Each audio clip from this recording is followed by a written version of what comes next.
I am on my way to pick up a CRT TV.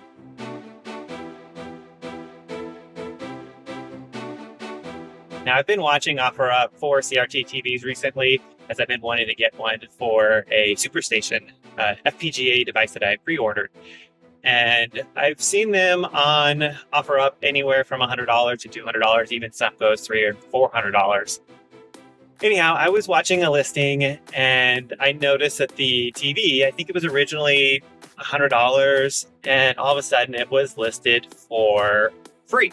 And that's odd. And I click on it, and it turns out, sounds like maybe the person who was selling it had listed it, and somebody came by and take a look at it, and then when they went to power it on, it would power on. So now they're just giving it away for free because it won't power on.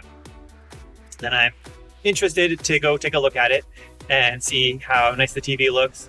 And then maybe it's just something as simple as replacing a fuse. I don't know, but I'm kind of hopeful. I've never worked on a CRT TV. I know there's inherent dangers in opening these up, so I'm a little nervous about doing that. But hey, I'm up for the adventure to go pick up this TV, take a look at it, and for free, at least I can try to prevent it from going to e-waste if I can get it up and running. So let's go ahead and head over there and see what it looks like.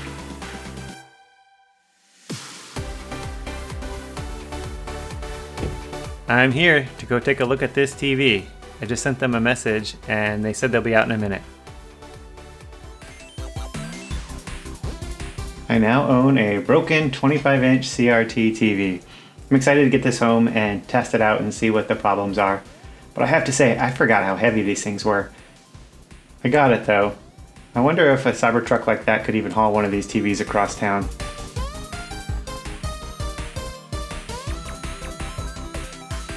Now that I'm home, I've taken this back cover off, and overall the TV is really clean. Not a lot of dust, especially being over 20 years old. I located the main fuse and it is blown. I found a replacement fuse and I've installed it. However, when I plug in the TV, the fuse will immediately blow. So there's a bigger problem with this TV. I'm thinking I'll pull the main board out and further inspect for any burn marks, bulging capacitors, and loose solder joints. First, I am looking online to see what information I can get about this TV. I did find this website, crtdatabase.com. Here are Panasonic TVs. My TV is a PVQ 2511. And that looks exactly like my TV. I'll open up the service manual. There are several other pictures of this TV, including the back cover and this test pattern. Opening the service manual is quite overwhelming. This thing is 143 pages long with a lot of detailed information. There are parts lists, schematics, and pictures of the circuit board. And when I say schematics, I mean pages and pages of schematics. Diagrams for the power supply, for the main TV, and hundreds of components in each diagram. I don't think they make service manuals like this for modern TVs anymore. I'm not really sure where to start, so I'm going to ask AI for help. I'll attach this PDF manual, and I'm going to explain what's going on. I have a broken PVQ25 Panasonic CRT TV. The main fuse keeps blowing. Can you help me troubleshoot to find the problem? Absolutely. Well, that's good. So let's dig into this methodically. It starts with safety first, and then some step-by-step troubleshooting. That flyback, B+ line, bridge rectifier, main filter cap, tools that I need. I have a multimeter. I don't think I have an ESR meter or capacitor tester, ring tester. I have the schematics. What are some possible faulty components that could cause the fuse to blow? Okay, what do we have here? So likely faulty components, main filter, horizontal output transistor. Here's some diagnostic tips. Remove the HOT. Okay. Check all the diodes and caps. Inspect the flyback. I think I'm going to start with the horizontal output transistor. A shorted HOT is a top suspect. It drives the flyback transformer and can fail due to overheating or flyback faults. Switching over to the service manual, I found this diagram and I think I've located where the HOT is. It's right here. We have the this triangle. Zoom in a little bit. It's labeled U551. I'm going to search to see if I can find the component list here. Here's the actual schematic diagram. That looks like the right component. Here's the board removed from the TV, and the fuse that I replaced is right here. That's the one that kept blowing. So I'll go ahead and pull that out. Yep, that's the bad fuse. And I purchased this fuse set, so I'm going to open it up. The fuse I need is this 125 volt 1.6 amp, and that goes right here. I've gone ahead and already removed the HOT. This is the bad one. I just cut it out with some side cutters. I'll show you here. I'll lift the board up and let's get that out of the way. And the HOT goes right in there. You can't really see it with the little post in the way, but that's where it was located, and I cut it out, removed it. I did notice that the capacitor here is a little bulging. It's kind of hard to tell. I think it might be bulging, but doing some other inspections of the board, everything else looks good. There's a few wires, so I think it might just be the HOT is the problem. So let's go ahead and get one of those ordered. I did find the part on eBay here. It's the D2539, and it's 10 of them for about $12.95 plus $8 shipping, so just a little bit over $20. Now the package has arrived, and I have actually ordered two things. I ordered this first one from eBay, and I have another one from Amazon. So I'll start with the eBay package and open that up, and this will be the HOT transistors. Here are the new transistors. I can pull one of them out though. I want to compare it to the original one. Size-wise, it looks about the same. The next package that I have here is from Amazon, and it is a capacitance digital multimeter. And I ordered this because I think that the main filter capacitor I mentioned earlier was bulging a little bit. So I want to be able to measure it. So I'm going to open it up here, and it comes with the leads to measure, and then also here's the meter. So it's a simple little meter. All it does is measure capacitance. I have this inexpensive multimeter here, and I want to test these transistors. I'm going to compare the old transistor to the new one, and I have it set to measure resistance. And the pins I want to measure are the emitter and the base. I'm going to measure the resistance on there, and I'm seeing 0.02 or 20 ohms. And then on the new one, let's measure, I'm seeing 0.04. Let me dial it down a little bit and see if I can get a better precise number. So measuring, I see 57 ohms here. And then compare that to the original one, I am getting 37. So there is definitely a difference. It's a lower value, but it's not a dead short, which is what I was expecting. But maybe the lower resistance is causing the flyback to pull excessive current. I'm not convinced that this is the issue, because I don't think the flyback would even draw any current unless the TV is powered on and the fuse is blowing immediately. However, I already bought the part, so I'll install it. When I removed the original transistor, I noticed it had thermal paste on it. I have this Arctic Silver CPU paste laying around, so I'm going to use that. It should serve the same purpose. It's still thermal paste to help make contact with the heatsink. Now that I have a liberal mount on there, I'll go ahead and put it on the board and solder it into place. With everything installed, it is time to test. First, I want to make sure I take a safety precaution here and put this connector, which has a high voltage, inside this rubber glove as some added insulation. Next, I need to connect some of the wires and then plug everything in. Okay, 3, 2, 1. Dang it! The fuse just went. Okay, well that didn't solve the problem, so I'm gonna have to do some additional troubleshooting.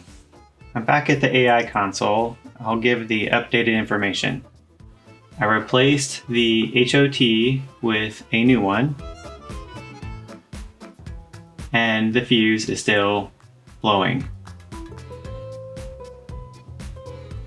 What are some other possible faulty components? Let's see what we have here. There's the main filter capacitor. I do think that is bad. The voltage regulator and also the bridge rectifier diodes. Maybe those are the next three things I will test. And I did mention earlier that the capacitor was bulging a little bit. Here's a picture of it. I don't know if you can tell. On the board I see it's labeled as C1004. And looking that up in the service manual, it's an electrolytic 200 volt, 120 microfarad capacitor. Double check that with the schematic, and that looks like the right capacitor to test. Okay, I have the battery installed in my meter. I'm going to flip the board over and locate the capacitor on the back side of the board here. And it's located right here on the side. So I'll take the leads and find the leads right here. Yep. And measuring that, actually I can't really see. It seems like it's overloading. Let me go ahead and put this in a better view here. Okay, so measuring the capacitor. It's kind of bouncing around a little bit, and then it says overload. So it's not really measuring well in the board. I may have to end up removing it. I'm gonna try one more time.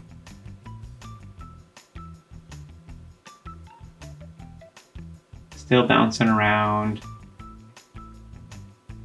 And there it goes to overload again. Yeah, I'm definitely gonna have to remove this capacitor from the board. With the capacitor removed, the meter shows 0. I would say that's a bad capacitor.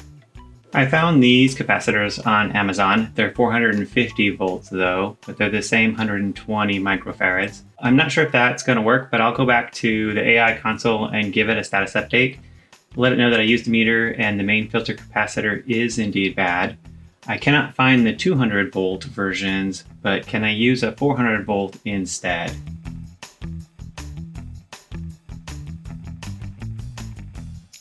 So it looks like I can use a higher voltage. Just have to make sure that it physically will fit on there. They look like they will work, and I have already ordered them. Here's the original capacitor that I've removed, and here are the new capacitors that I ordered. Go ahead and open the package up here and take one out. Wow, they are much bigger than the original, but they're 450 volts, so twice the voltage, more than twice the voltage. And comparing the diameter though, they are the same, at least in roundness. Should be able to fit it on the board just fine. It does have some nice long leads here that'll help with installing. I'm gonna go ahead and test the new capacitor with my meter to see what it registers at, and it comes in at floating around a little bit, but it stabilizes right around 114. 120 is the spec, so that seems about right. While the old one was 0, this one is at least measuring. I'll put this into the board and bend the leads so that I can solder it into place. Flip the board over here. Actually take a look at it, a little closer. You can see it's in there. It's quite a bit taller. I think it's gonna be fine clearance-wise. There's a lot of room inside the TV. I have some flux on this Q-tip, which I will apply very liberally. That way the solder flows nice. And then go ahead and heat up the pin in the board and blow the solder on there. Now, one of the things I did make sure before putting this capacitor was to make sure that the polarity align. The negative post goes into the correct part of the board because these capacitors are polarized. Blow that last bit of solder in there. Make sure it's got a good connection. And that's good to go. Finally, just clip these excess leads off. Don't want them shorting out anywhere. That last lead there, and good to go. Now it's time to clean up this a bit, get the excess flux off of there, and then start testing the board again. Got the board flipped over and everything hooked up now. Go ahead and install the fuse, and then flip the switch in 3, 2, 1. Dang it, it blew again. That means it wasn't just the capacitor, although I do know that capacitor was bad. I have to admit, I am feeling defeated, but not ready to give up yet. So back on Copilot, I do see that it recommends the voltage regulator or the bridge rectifier as the next devices to test. I have removed those components. This is the voltage regulator. It goes right there, as well as the bridge rectifier, which I have unsoldered, and see if I can pull that out now. With these tweezers here lifted up. Grab my meter again, and I want to test the continuity on the bridge rectifier. Now there's 4 different pins here. 2 of them are the AC input, and then the other side are the DC output. And measuring between the pins, I should see a small voltage drop. So depending on which direction, because they are diodes, so this direction, there I'm seeing about a 0.5 volt drop going from that direction. So that seems good. And test the other pins.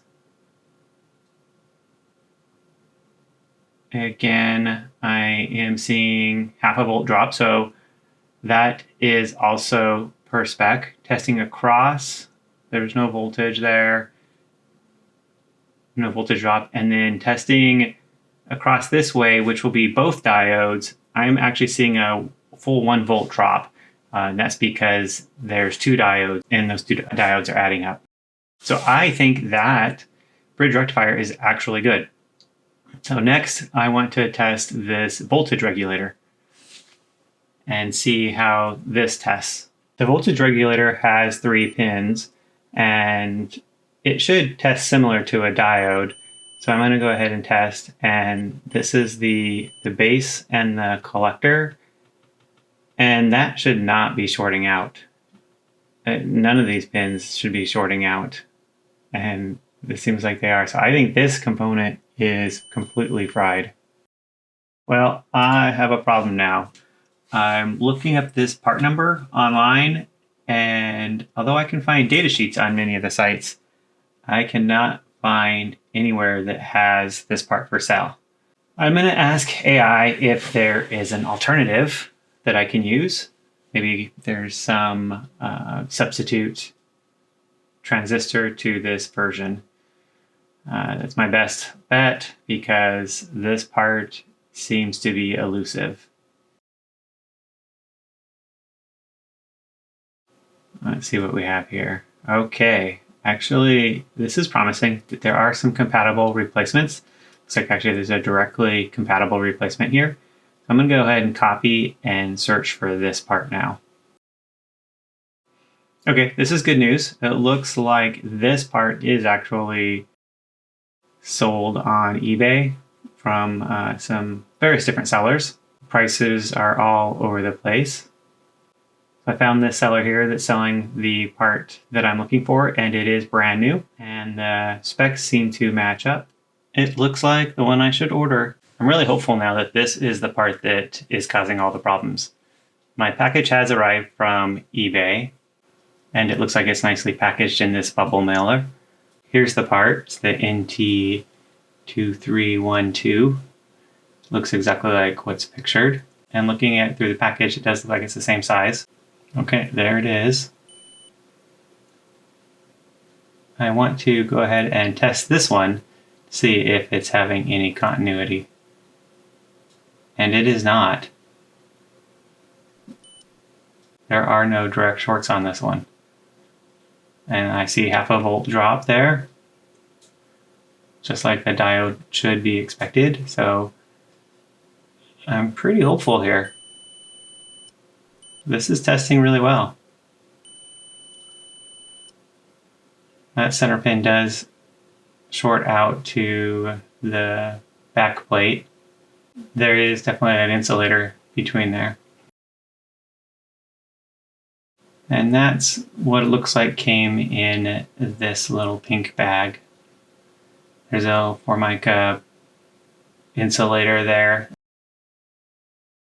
Need to get this heat sink off. Oh man, that's really on there tight. There it goes. That was really tight. I didn't get that. I have the new voltage regulator attached to the heatsink now, so just pop it into the board. I think I may have to bend the pins a little bit to get it into the board, and then I just need to solder it into place. The power regulator and the bridge rectifier are back on the board. Here's the infamous pink glove. I'll go ahead and put that on this high voltage line and get everything ready for testing. I'm glad I bought this box of fuses, as I seem to be going through quite a few of them. Hey, look! It did not pop, and that green LED, these LEDs came on. That's promising. It says programming timer. So now let's put this guy back together. I'm going to go ahead and unplug. And proceed to put this TV back together. Reassembling this TV is quite an involved process and took several hours. So I'm going to go ahead and speed up the video here. The first thing I need to do is install the VCR, because this is a TV VCR combo. So I want to get that installed. After installing the TV VCR combo and getting all the screws in there, it is time to install the main board into the TV itself. So slide that in here and then connect all the wiring. I did take a lot of pictures, detailed pictures, as I was disassembling, because there are a lot of wires here. Now the wires are all sized, so I probably couldn't hook anything up incorrectly, but it is good to have that for reference. Next, I am going to wash the back cover. I'm in the backyard here and just washing the back cover because it was quite dusty and there was some soot buildup. After letting that dry for a little bit, I brought the back cover back into the house. Next, installing the screws. There's about 8 screws that need to be installed here. And it is complete.